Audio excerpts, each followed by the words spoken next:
Selamat pagi teman-teman. Beginilah sistem air deras buatan kita. Ikannya sehat-sehat, makannya kuat-kuat.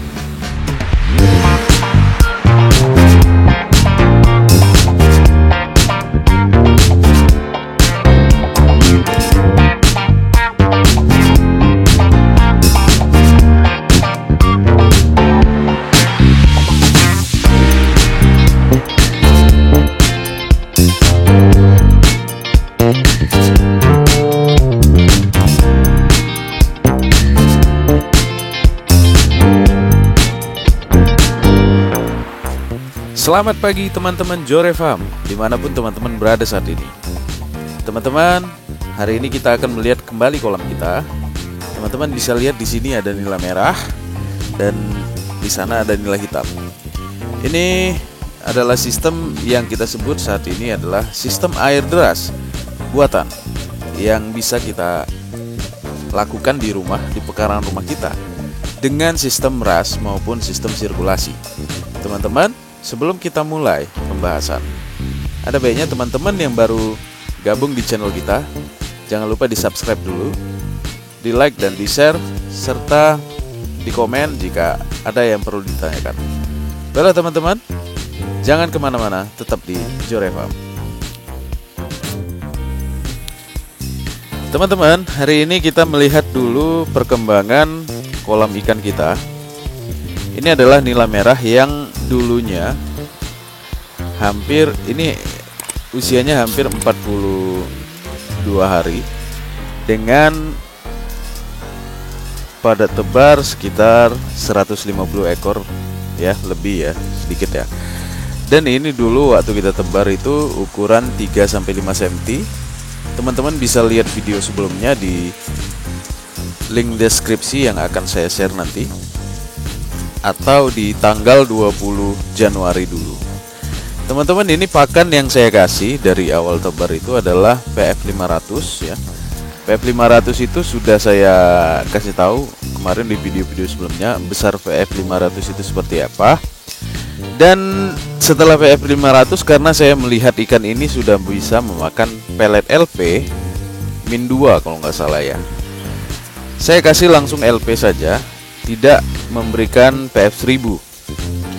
Untuk teman-teman yang baru mulai, mungkin untuk pakan-pakan mungkin kurang paham. Jadi sebenarnya dari PF 500 kita bisa ke PF 1000 dulu. Karena PF 1000 proteinnya juga tinggi, itu dapat meningkatkan bobot ikan juga, besarnya ikan dengan cepat. Tapi dengan pemberian LP itu agak membuat lama sedikit, tapi nggak masalah karena LP lebih murah daripada PF 1000. Nah teman-teman, saya menyarankan teman-teman yang punya dana bisa memakai PF 1000, mungkin 2 karung dulu ya, 20 kilo, karena 10 kilonya itu teman-teman harganya sekitar 200 ribuan. Nah jika kita bandingkan dengan LP itu 30 kilonya 340 ribuan. Nah, jadi perbandingannya sangat jauh. Nah, bagaimana cara kita untuk menghemat pakan itu? Ya, paling tidak kita harus menggunakan pakan di atas 30% tetap, yaitu LP. Tapi jika punya dana lebih, saran saya gunakanlah PF 500. Mungkin saya juga akan memakai PF 500 1 atau 2 karung ini nanti teman-teman, karena memang pakan saya yang LP sudah habis. Nah teman-teman, bicara tentang pakan alternatif yang bisa kita gunakan itu banyak ya. Ada Azolla, ada Wolvia, ada Maggot BSF ya. Dan itu pakan-pakan yang bisa kita buat gitu ya, pakan alternatif. Tapi memang di sini saya teman-teman tidak menggunakan pakan alternatif karena memang waktu saya untuk mengerjakan itu masih kurang dan saya juga belum mempelajarinya. Bagi teman-teman yang mempunyai waktu dan ingin mempelajarinya, boleh lihat-lihat di YouTube bagaimana cara untuk budidaya Azolla yang dapat membantu menurunkan pemakaian pakan pabrikan. Nah teman-teman, hari ini kita lihat perkembangan ikan kita ya. Ini cukup baik ya, dan mereka sangat lapar. Jika kita kasih tangan, dia ya kayak gini teman-teman responnya. Nah, besar di usia sekarang itu seperti ini teman-teman. Udah gedenya seperti ini ya. Teman-teman bisa lihat ya. Nah, gedenya segini teman-teman. Nah, dan menurut saya perkembangan dengan pakan LP juga sangat bagus. Dan pakan LP itu seperti ini. Ini sudah saya bibis teman-teman kemarin, dan ini sebagian sudah saya pakai kemarin. Saya sekali pemakaian pakan, saya bibis pakan itu sekitar 750 gram. Biasanya habis dalam sehari. Karena ini saya bibis kemarin sore, jadi saya kasih sore itu setengah, sekitar 350 gram untuk pakan sorenya kemarin. Dan ini masih bisa kita pakai ya. Nah teman-teman, untuk perkembangan yang lebih baik, kita ini yang saya sebut dengan budidaya ikan nila sistem air deras tapi buatan seperti ini. Sebenarnya ini bisa dideraskan lagi gini teman-teman. Nah, ada baiknya teman-teman yang ingin membuat air deras, gunakanlah Venturi. Suatu saat saya juga menggunakan Venturi, karena Venturi selain bisa memberikan arus, dia juga bisa memberikan oksigen. Nah, saya melihat masih dengan perkembangan seperti ini masih bagus. Makanya saya belum menggunakan Venturi. Nah, oh iya teman-teman, kalau teman-teman nanya tentang listriknya, sebenarnya saya memakai listrik rumah yang paralel dengan kolam. Jadi kolam ini terisi kalau rumah memakai listrik untuk sanyo gitu. Jadi ini ibaratnya listriknya gratis karena memanfaatkan di rumah saja gitu, memanfaatkan listrik rumah yang perlu air sanyo. Jadi air sanyo 200 watt ini kolam ini 6 bisa mengisi rumah lagi gitu, pipa ke rumah lagi. Jadi ini 200 watt itu sudah bisa berapa titik ya? Mungkin hampir lebih dari 10 titik dengan kualitasnya kayak gini, kencang gini teman-teman. Jadi sekitar 10 titik lah gitu ya. Jadi kalau kita membuat sistem ras dengan metode kayak gini, kemungkinan besar teman-teman kita bisa membuat Venturi yang agak gede nanti. Nah, perkembangan ikan menurut saya memang bagus teman-teman dengan sistem seperti ini. Gedenya juga lumayan gitu ya. Tidak kalah lah dengan sistem lain, dan menurut saya ini tidak membuat kita repot ya, karena tidak ada sistem filtrasi lagi dan seperti layaknya air sungai teman-teman ya. Nah, untuk kedepannya mungkin kita lebih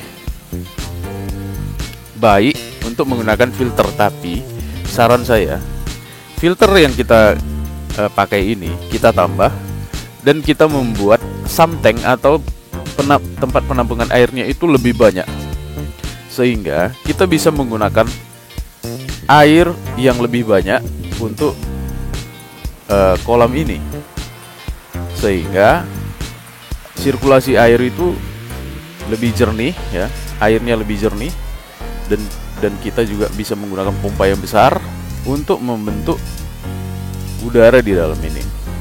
Nah, dan juga bisa padat tebar yang lebih tinggi lagi teman-teman ya. Nah, untuk nila hitam sendiri teman-teman, di sini perkembangannya juga bagus ya, sangat baik. Teman-teman bisa lihat gelembung ini ya.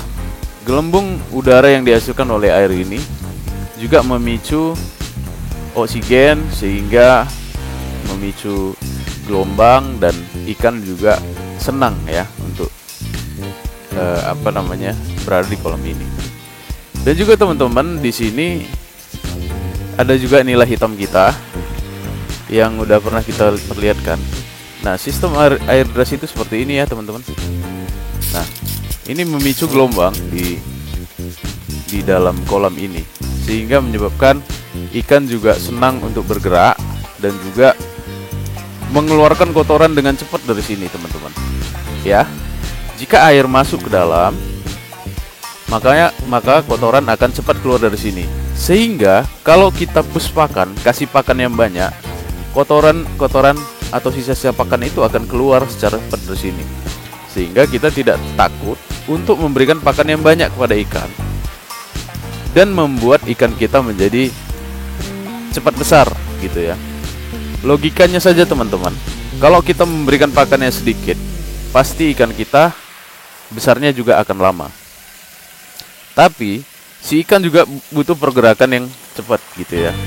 Nah, ini teman-teman, ini masih jam 6 lebih sedikit ya. Artinya adalah pagi-pagi saja mereka ikan ini sudah kepengen makan gitu ya. Nah, dan juga yang kita dapatkan dari sistem aliran deras ini adalah kolam kita masih kelihatan lebih jernih sedikit, teman-teman. Sehingga kondisi kolam juga bisa kita pantau dengan baik di dalamnya. Nah, untuk perkembangannya juga menurut saya sangat baik ya. Ikan ini dulu, teman-teman, ini sangat kecil dan sekarang ukurannya seperti ini. Saya sangat puas dengan sistem ini karena tidak buat saya repot lagi ya. Semakin deras aliran yang masuk, maka semakin banyak kotoran yang akan keluar dari sini. Buktinya ikan ini lapar, teman-teman. Di situ, di ujung-ujung itu. Nah, itu, teman-teman.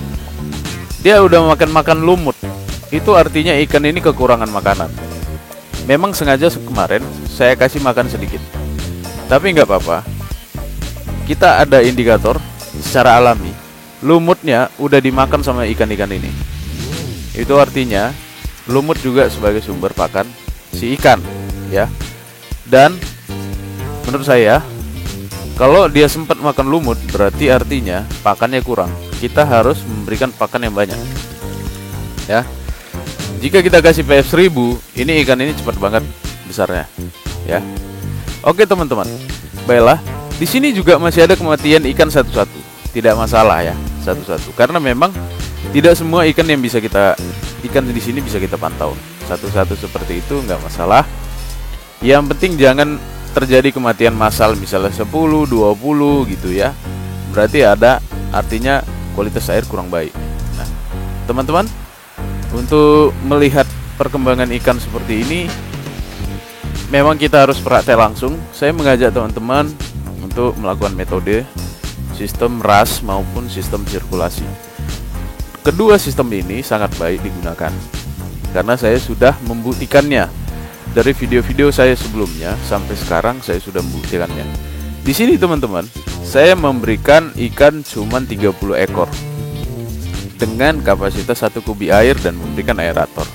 Ternyata yang terjadi adalah ikan cepat sekali besar, teman-teman. Cepat sekali besar. Kalau teman-teman mau lihat, kita kasih pakan aja.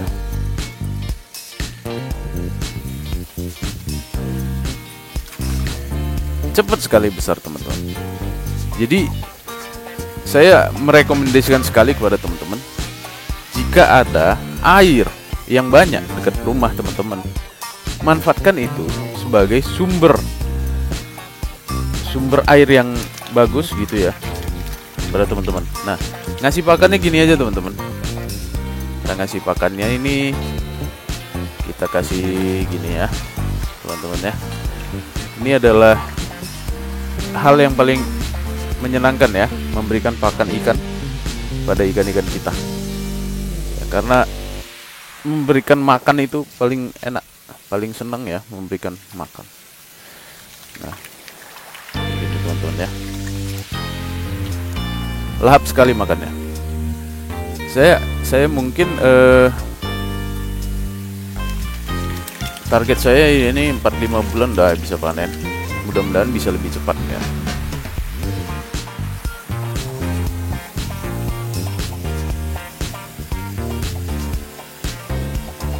Teman-teman ya, kita kasih banyak-banyak ya.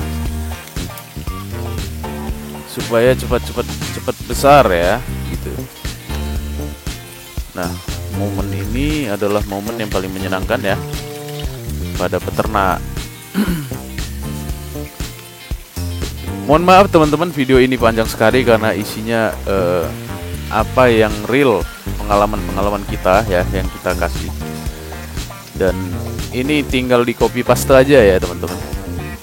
Kita nggak usah sampai bikin sesuatu yang membingungkan di budidaya ini, karena intinya sebenarnya di kolam kita harus bisa mengeluarkan kotoran ikan dengan cepat dan memberikan pakan yang terbaik sama ikan kita. Mudah-mudahan video ini bisa bermanfaat buat teman-teman di daerah yang sulit mendapatkan ikan, sehingga teman-teman bisa berbudidaya ya. Jadi sekarang ini bukan hanya di tempat-tempat yang airnya banyak saja yang bisa budidaya ikan. Oleh karena adanya listrik dan sumber air seperti sumur bor ataupun PDAM ya, itu sudah memungkinkan kita sekali untuk berbudidaya teman-teman ya. Oke, tetap semangat teman-teman yang menonton Jore Farm. Inilah sistem air deras buatan yang kita lakukan di rumah. Mudah-mudahan sistem air deras buatan ini bisa teman-teman lakukan di rumah teman-teman juga.